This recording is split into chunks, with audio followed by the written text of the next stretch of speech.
Est-ce que la console est en train de perdre sa place, ou simplement de changer de rôle? En 2025, l'industrie du jeu vidéo représente 278 milliards de dollars avec 764 millions de joueurs. Pour comprendre ce déplacement du marché, il faut regarder à quel moment la hiérarchie entre plateformes s'est inversée. Entre 2014 et 2016, tout bascule. La console stagne autour de 30 milliards. Le mobile, lui, explose. 31 milliards en 2015, 42 milliards en 2016. Clash of Clans, Candy Crush, Pokémon Go, le jeu mobile devient plus simple, plus quotidien, plus massif. Pendant ce temps, la Chine ouvre son marché console trop tard, Xbox One fin 2014, PS4 en 2015. Le PC et le smartphone avaient déjà pris leur place. Aujourd'hui, la Chine est le marché le plus lourd de toute l'industrie.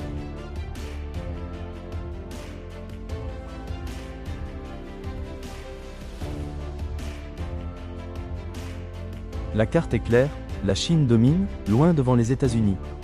Croissance forte jusqu'au début des années 2020, puis un creux entre 2022 et 2024, gel des licences, frein réglementaire. Le marché recule légèrement, puis repart, 63,5 milliards en 2025, soit 28% de plus que les États-Unis. Mais la taille ne suffit pas à expliquer ce marché. Ce qui compte vraiment, c'est comment il s'est construit. En Chine en 2025, la répartition est sans appel, mobile 73%, PC 24%, console à peine 2%. La console est arrivée trop tard, la croissance du jeu vidéo chinois s'est construite presque sans elle. Le contraste est frappant. Là où la Chine s'est construite sans console, la France et les États-Unis montrent l'inverse.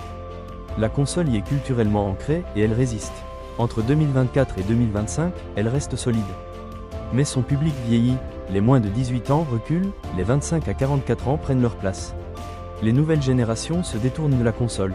Et ce déplacement ne s'arrête pas là, il faut aussi regarder qui joue vraiment. En regardant les profils, le marché s'élargit. En France, la part des joueuses passe de 47% à 49% entre 2020 et 2025. Et ces joueuses sont majoritairement sur mobile, pas sur console. Ce glissement renforce encore davantage la domination du mobile dans les usages quotidiens. À l'échelle mondiale, le mobile a pris le centre. En Chine, il écrase tout.